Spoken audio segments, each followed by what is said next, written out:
Karibu kwenye habari za ulimwengu. Ninayekuletea habari hizi ni mimi Isaac Samuel. Mvutano mkubwa unaendelea kuongezeka huko Mashariki ya Kati baada ya Iran kutoa onyo kali kwa Marekani na Israeli, ikisema wazi kuwa shambulio lolote dhidi ya ardhi yake au maslahi yake litachukuliwa kama tangazo la vita kamili. Kauli hiyo imetolewa na viongozi wa juu wa Iran katika kipindi ambacho eneo lote la Mashariki ya Kati linaendelea kuwa katika hali ya tahadhari ya juu, huku vikosi vya kijeshi vya Marekani vikiongezwa katika Ghuba ya Uajemi na maeneo ya jirani.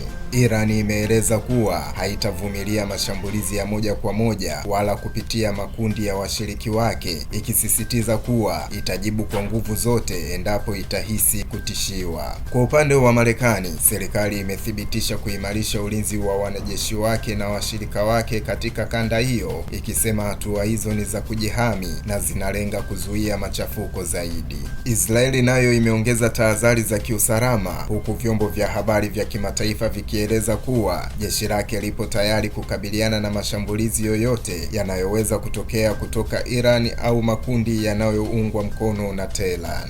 Wachambuzi wa masuala ya usalama wanasema kuwa hali ilivyo sasa ni hatari zaidi kuliko hata ilivyokuwa miezi iliyopita, kwa sababu kauli za kidiplomasia zimebadilika na kuwa kauli za moja kwa moja, nzito na zinazoacha nafasi ya tafsiri tofauti. Kwa muda mrefu, mvutano kati ya Iran na Marekani pamoja na Israeli umekuwa ukiendeshwa kupitia vita vya makundi mbalimbali, ambapo makundi yenye silaha Lebanon, Syria, Iraq na Yemen yamekuwa yakihusishwa moja kwa moja au kwa njia isiyo ya moja kwa moja na Tehran. Hata hivyo, kauli za hivi sasa zinaashiria uwezekano wa mgongano wa moja kwa moja kati ya mataifa hayo, hali ambayo inaweza kusababisha vita vikubwa zaidi Mashariki ya Kati na kuvuruga usalama wa dunia nzima. Athari za vita kama hizo haziishii kwenye eneo hilo pekee, bali zinaweza kuathiri soko la nishati duniani, usafirishaji wa mafuta pamoja na uthabiti wa uchumi wa kimataifa. Kwa sasa hakuna dalili za mazungumzo ya wazi ya kupunguza mvutano huo, huku kila upande ukionekana kujiandaa kwa hali mbaya zaidi itakayotokea.